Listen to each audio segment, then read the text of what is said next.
Hey Penticton, that silly season is about to hit us, and no, I'm not referring to Penticton's tourism season, the Stanley Cup playoff season, or the second half of season 4 of Ozark. I'm talking about the upcoming municipal election, set for October 15th. Residents will go to the polls to elect a new mayor for Penticton, 6 council members, and 4 trustees for School District 67. Now, the municipal election may still be 5 months away, but people are already talking about who is running and maybe who is not running. Maybe you want to throw your hat into the ring. So, how do you go about doing that? Maybe even more important, are you sure you want to do that? We will take a deep dive into British Columbia's upcoming municipal election today on PenTALKton. Hello, Penticton, and welcome to PenTALKton, a podcast from the City of Penticton discussing some of the hot topics in our community. My name is Dale Cory, a longtime resident, a Serious V's fan, and a Speedway racing fan. I get involved, I know many of you do as well. We do it to help shape our city. This episode will explore what's involved in the 2022 election and what it looks like to run for mayor or council and what happens if you are successful. Our guests today, first from the City of Penticton, Corporate Officer and newly appointed Chief Election Officer Angie Collison.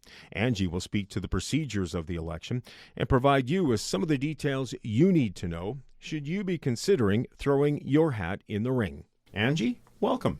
Hi, Dale. Thank you for having me today. To add some color, we have invited a former elected official for the City of Penticton and our current MLA. Dan Ashton spent time as Mayor of Penticton, also as a City Councillor. Dan, of course, now the MLA for the Penticton constituency in the BC Legislature. He can speak to what it's like to hold the top elected position in this city and share some tales from the trenches. Dan, thanks for joining us today. Dale, thanks for the invite. Greatly appreciated. Thank you.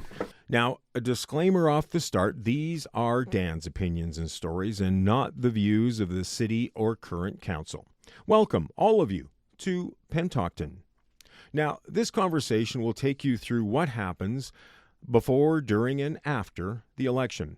Now, to kick things off, I'm going to throw out some lyrics to the song Elected, written and performed by Alice Cooper, heard on the 1972 album Billion Dollar Babies. And Dan, I know you were a big Alice Cooper fan when you were young, just like me, long hair flowing, right? Absolutely, and twice in Penticton. I've been fortunate enough to see him when he's come. So. Of course, Alice was here in Penticton a few weeks ago, sang Billion Dollar Babies. He didn't perform Elected. Maybe he should have, given our upcoming election. So here's a few lines from that song.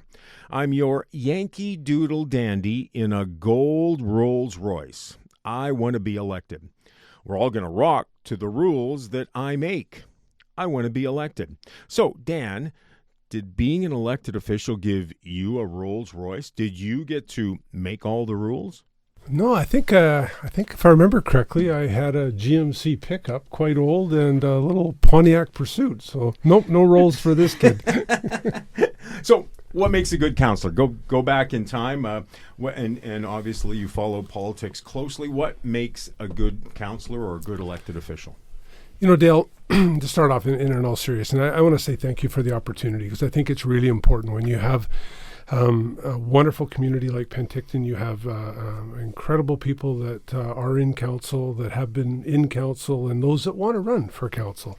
And it's a really important position, mark my words. It's a position where you get to make a difference in what the city is and what the city will look like in the future. And I'm not just talking about landscapes or development or anything like that. You have a real opportunity, and you also get to work with some incredible people at City Hall.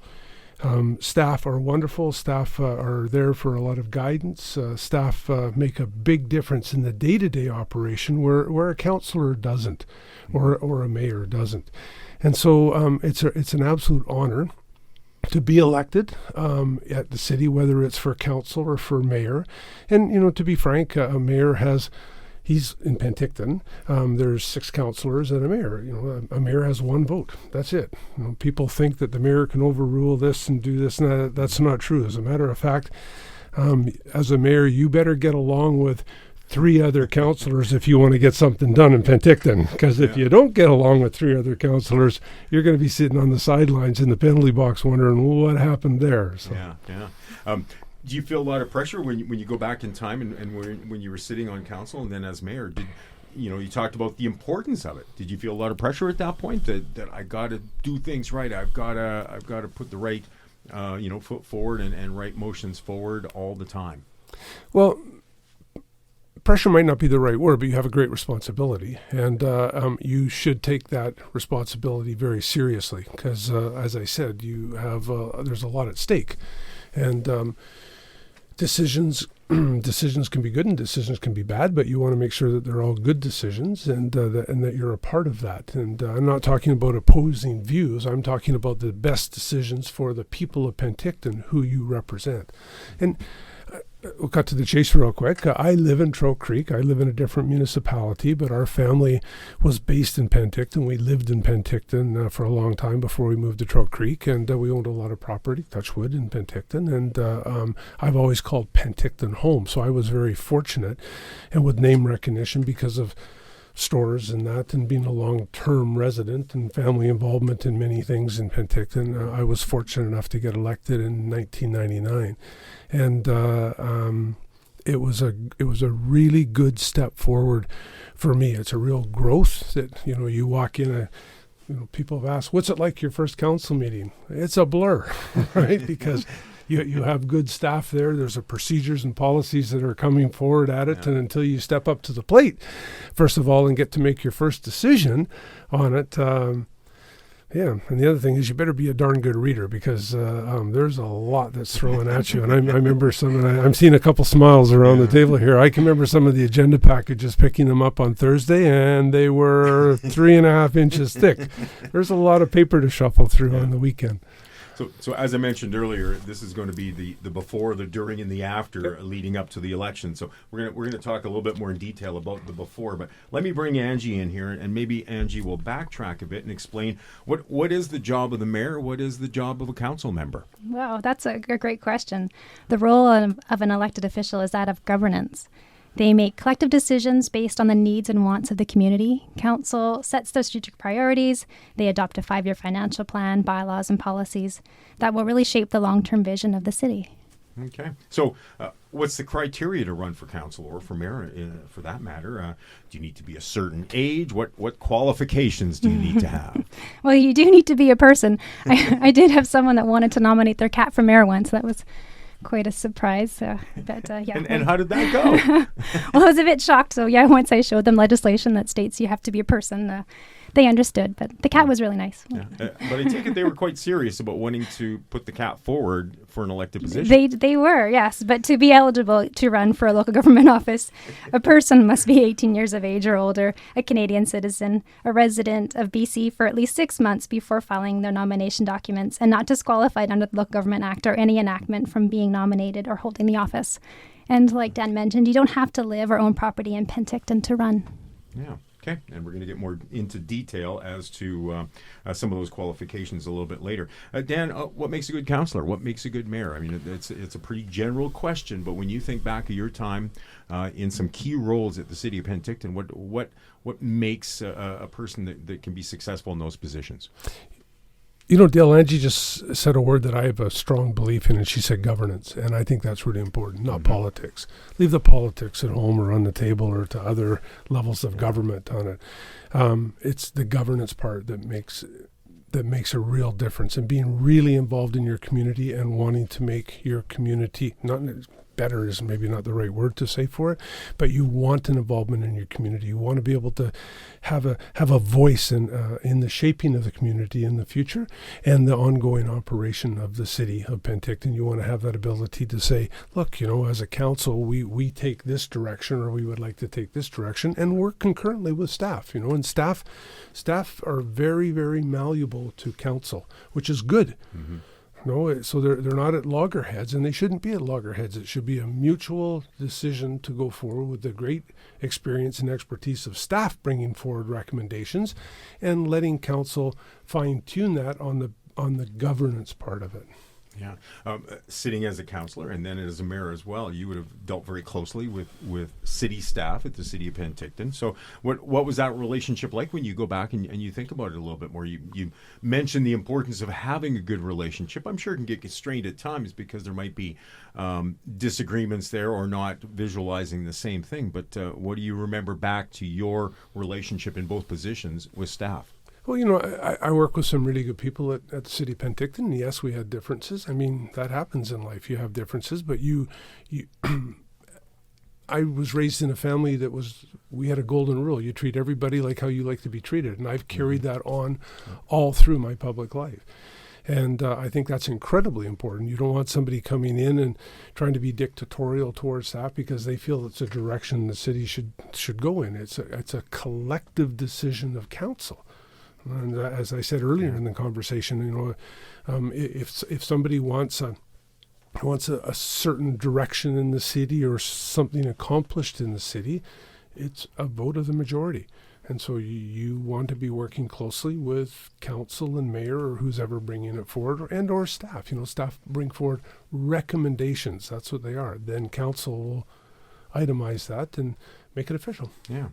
Let's backtrack a bit, Dan. Maybe go back your history in politics in Penticton. I think you mentioned 1999. So let's talk about when you first started as a council member, then going on to a mayor. Give us a bit of the background of your time serving in Penticton. Well, quickly, before 1999, our family was always involved in the community. And personally, I was involved on OSNS board, Okanagan Neurological Society, and a few others, Penticton Art Gallery on it, Crime Stoppers. I was an auxiliary as a younger person growing up in Penticton and in Summerland. And so, there's a total involvement in the community. So I was very fortunate. There's a by-election.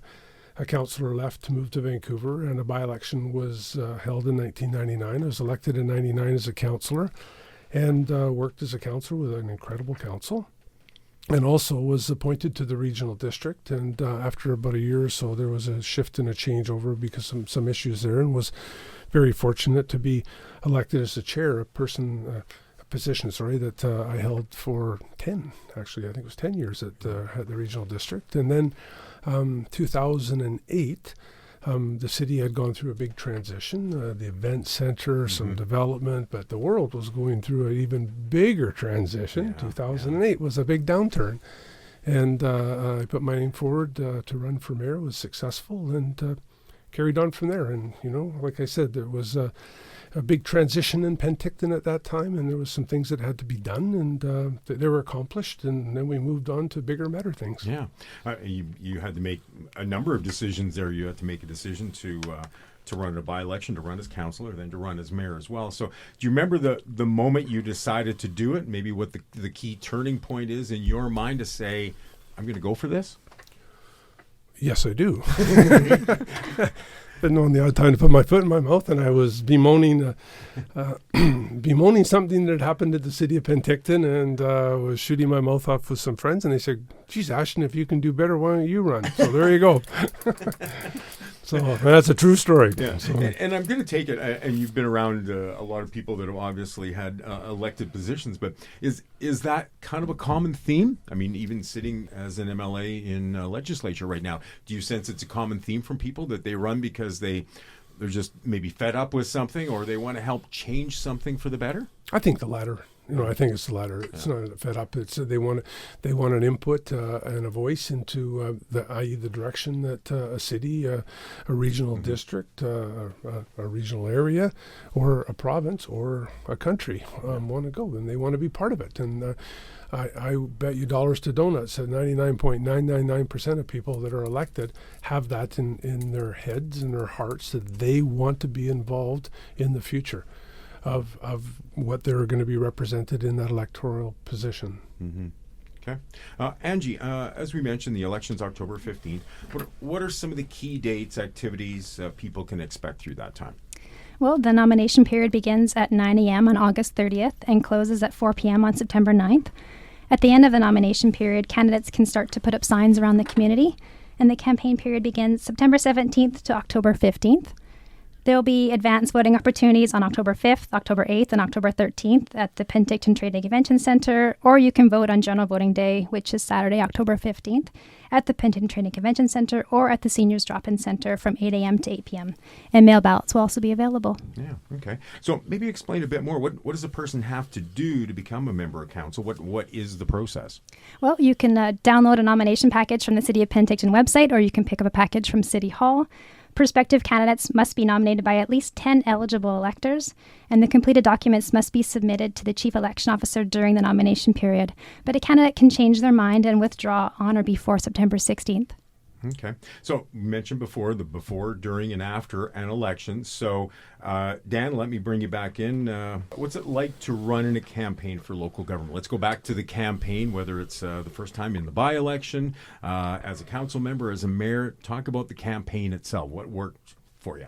Well, I think it's an honor when you put your name forward and when you have staff, you sign on the dotted line that you're going to do it, and then you got a job to do. Because number one, you want to be recognized by the majority of people in Penticton that are going to give you a vote. And as a councillor, there's 5 others running if you're a councillor running for it. But mayor, there's only 1 seat, not 6 total. Yeah. So you don't want to place 7th as a councillor, and you don't want to place 2nd as a mayor. So, 2nd is first last in the mayorship.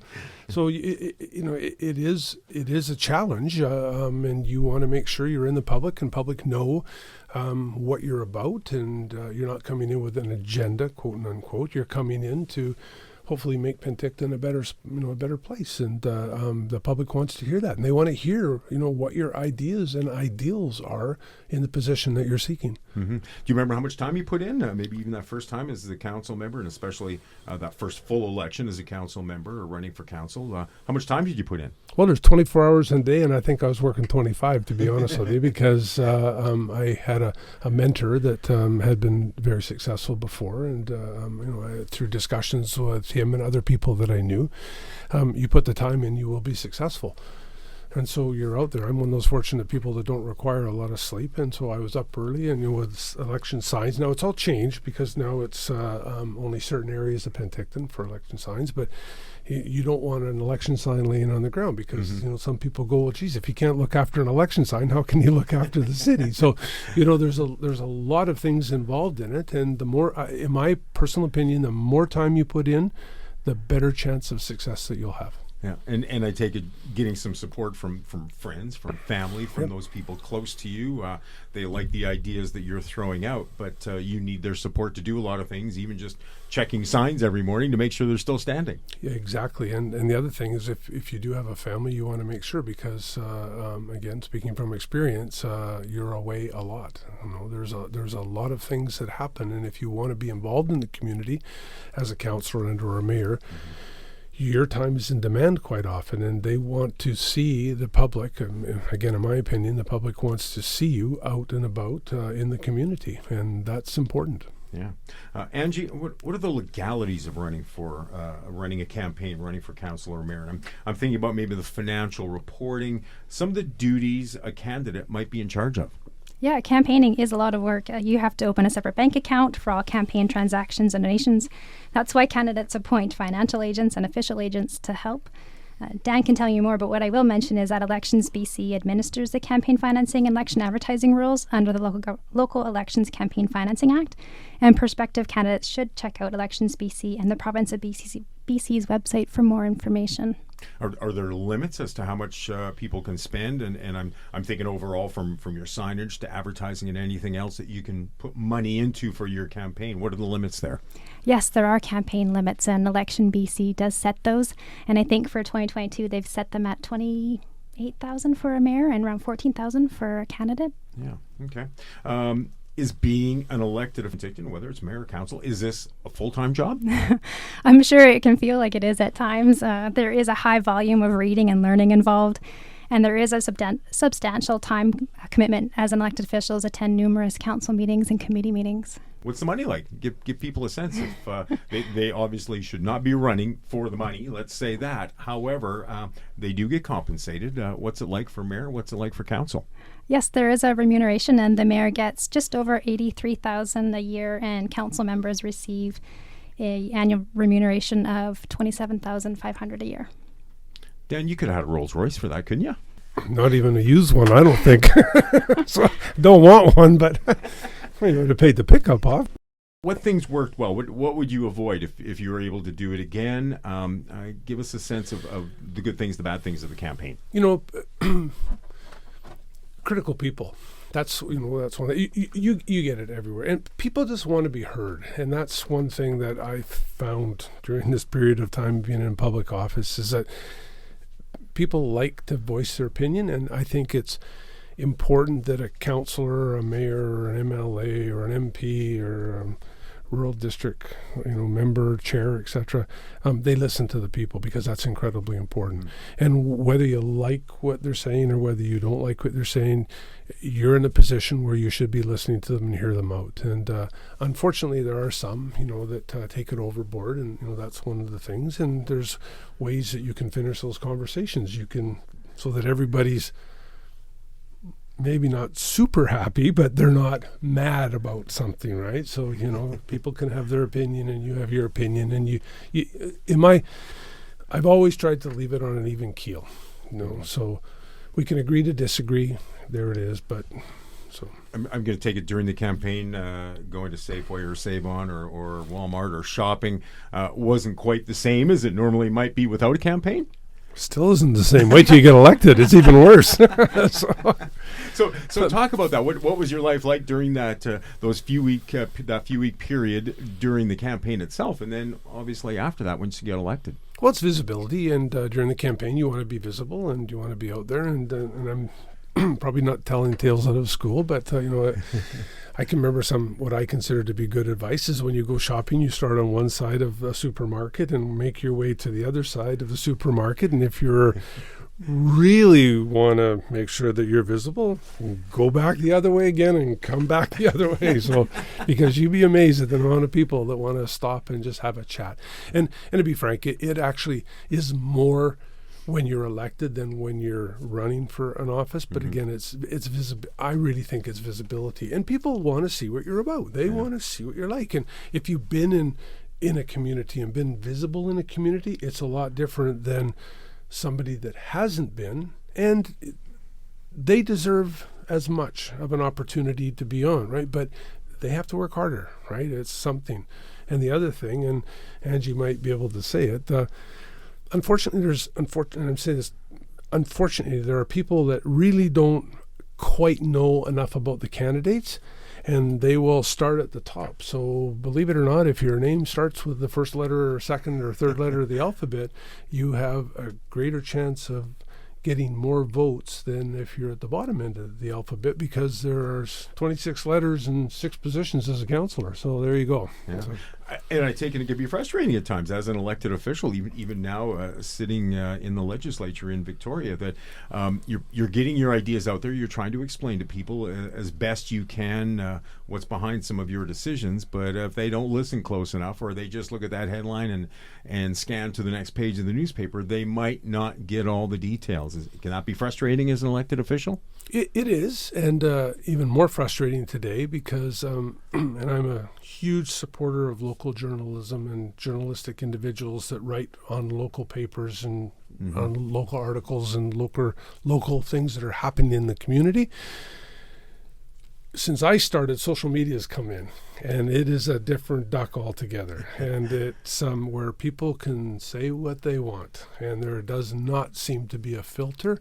And so I always caution new people that are getting in, and they're probably a lot younger than what I am and have been around the social media and been able to talk to friends at school where we would talk. Now they text. My daughter was one. There'd be 3 kids in the living room and they'd all be texting each other and their friends elsewhere. I'm just going like, doesn't anybody talk to each other anymore? But so social media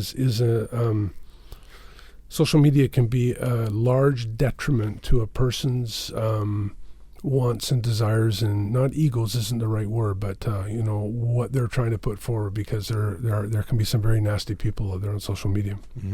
Okay, so let's get to the during. So Dan, you've knocked on so many doors, your knuckles are hurting, you've probably feel like you went 15 rounds with Muhammad Ali, and it's now election day. So what was that day like for you? Maybe we'll go back to the beginning, to the 1990s when you ran the first time. What was election day like for you? Well, be an honor to be in a fight with Muhammad Ali, but if it would be Tyson, it'd be over in first or second round. So well, you know, what was it like after the that day counted? It's election day. Yep. It's the polls are open. Yep. What are you doing that day? What's your final day of campaigning like? You are on the telephone if you're, again, a person that really wants to get elected, and if you're fortunate and you have people around you. And I municipal wise and regional is different because you're voted amongst your peers, but I didn't have people working for it purposely. I did it myself, and it's not the same as when you're becoming an MLA or an MP. But for the municipal side of it, you're making sure that the people that have said that they would like to support you, you make sure they're getting out and you vote. And again, an individual that I had the pleasure of serving with on council lost the position by one vote. And he always said, you run on election day like you're one vote behind, and you do not stop until the pin drops and the corporate officer of the City of Penticton locks the door and nobody else is coming in, right? So you make sure, and that's important. It's really important because, unfortunately, this is a wonderful country, a great province and a super city in it, but people have a tendency that elections, somebody else, right? It's not, and I think it's wrong. We don't need to look any further than the newspapers today of what's happening in Europe, right? We're so fortunate to live in a democratic country, and I just wish that people would get out and exercise their democratic authority. Whether you want to vote for the person or you don't want to vote for the person, get out and exercise that, because we are so fortunate in this country to have that. Yeah. So, Angie, it is election day. Give us a quick sense of that day from a city hall standpoint. What all do you organize to make sure this thing goes off smoothly? Well, election day is very exciting. People can vote up until 8 p.m. And as Dan said, as soon as the last voter leaves a polling station, the door is locked and we begin the vote counting process. And candidates can be present during that time if they want to watch the vote process. Yeah. And what has to happen for the votes to be made public? Give us some details there. Yeah, well, like what we did for the by-election last year, we'll be using Zoom so anyone that's interested can see what's happening. And the preliminary results will be shared on the city's website and social media. And how are all these votes tabulated? Well, with the oversight of scrutineers, the presiding election official prints out the result tape from each of the advanced voting opportunities, mail ballot and general voting day. The numbers are entered into a spreadsheet and the preliminary results are announced. Okay, so those results are announced. Dan, you're standing by. You're waiting to hear what happens. Tell us about the moment. Maybe go back to the first time. Tell us about that moment when your name was called and you knew you'd officially been elected. It's, as I said before, Dale, it's an honor, and there's a lot of jubilation, if that's the right word that I could use for it. You go, and then realization sets in, and wow, this is a job that requires this is a job that requires your attention. This is a job that you have to work with your peers on council. This is a job that you want to listen and, I won't say heed, but you want to listen and do your best to work with the recommendations that come forward from the great staff at the city and from outsiders, because sometimes the city goes outside for recommendations to come forward. And if you are a person that's really committed to your community, you want to weigh those decisions, what is best for the community. Mm-hmm. Always. Not best for an individual, not best for a group, not best for a direction. Squeaky wheels don't always need to get grease. Yeah. So what you want to do is you want to make the best decision for the Penticton. Okay. So your campaign was successful. You're now a member of Penticton City Council. We'll go back to the very beginning. Do you remember what your first meeting was like? Do you have some good memories of that first meeting, or memories of it? Yeah, no, I do. I mentioned all of a sudden the staff handed you a big binder, and maybe it's electronic now, but the binder was like, I'd be lucky if it was only this thick sometimes, which it was, but you get a big binder. And besides that, you're jumping right in the middle.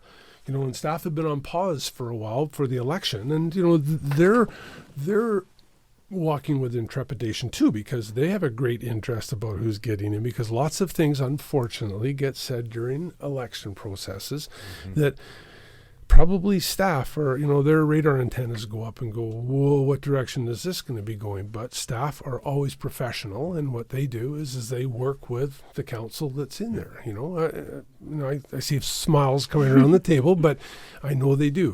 They take a deep breath and go, okay, this is the direction that maybe this council is going to go. So the first day is exciting, and I came in during the summer, and so I had a bit of a free ride. We had been through the budgeting process already, and her worship at the time, and so you kind of get in with the flow, and summer's a little bit slower, but fall comes around, and all of a sudden, there's a lot of recommendations coming forward, and a lot of reading, and a lot of being out, and as Angie said, that, you're out and about in the community.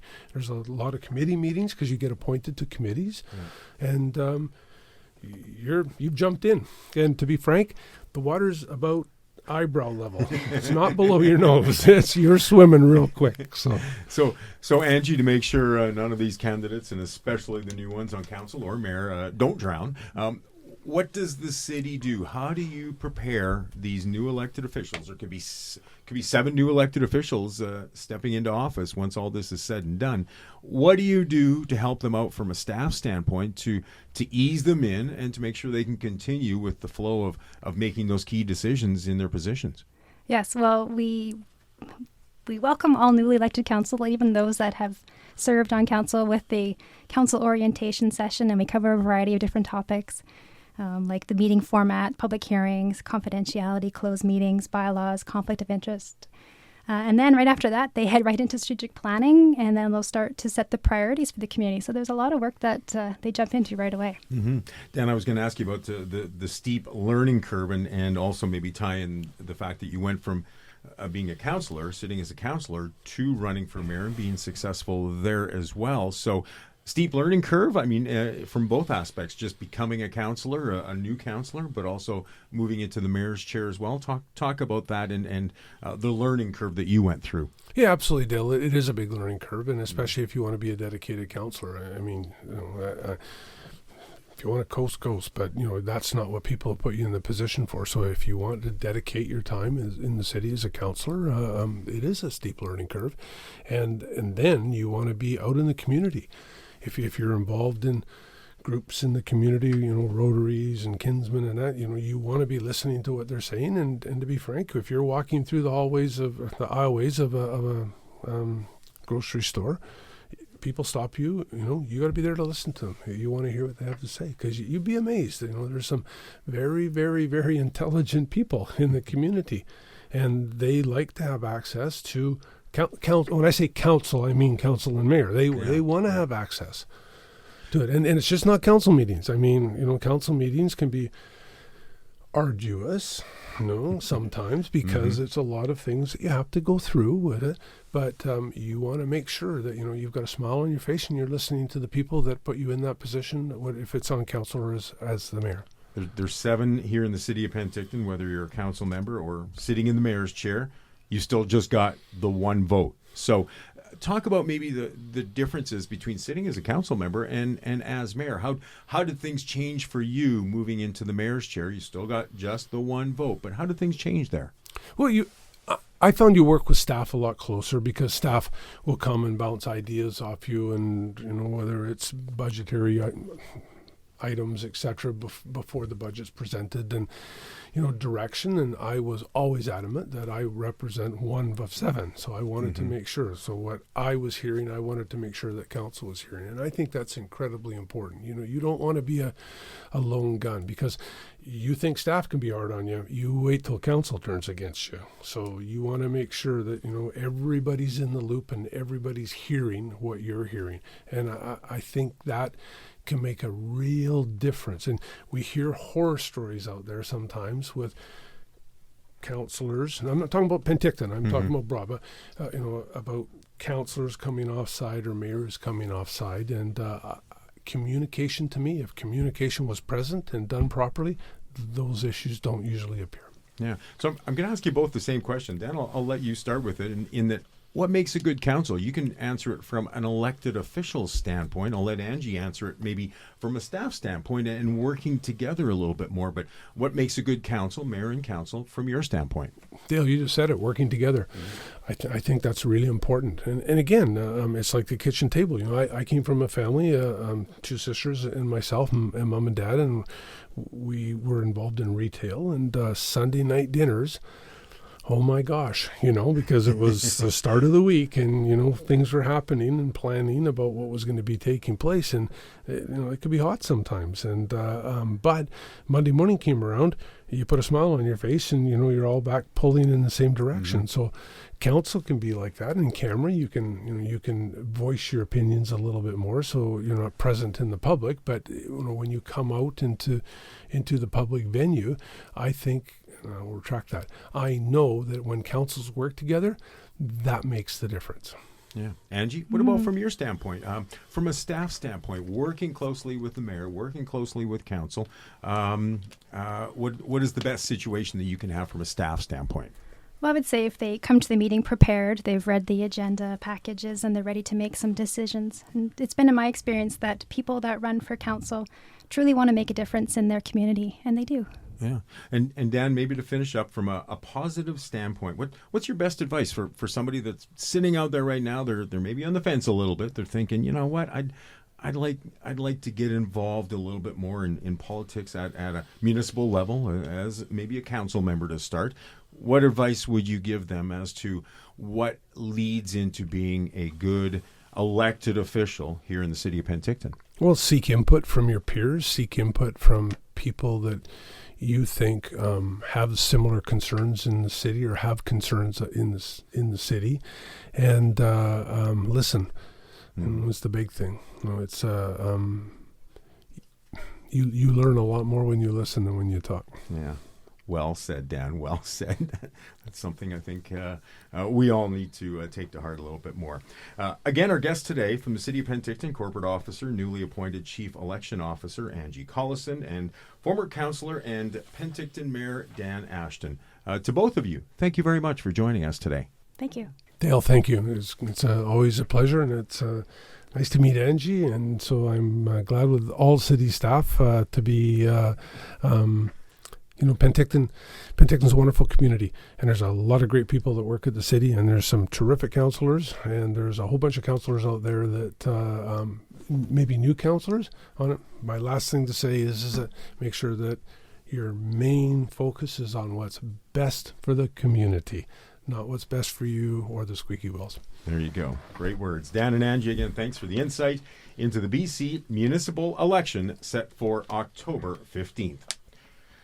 Okay, to wrap up this podcast, we want to remind you of the ways you can get involved in your community. Please check out shapeyourcitypenticton.ca. It's a great place to go to have your say and to help shape your city. Let's all work together on a community which looks after its own, welcomes others with open arms, and continues to provide us with the best place on earth to live. And of course, please join us next time on PenTALKton. Thanks for listening, everyone. I'm Dale Cory. Until next time, Penticton.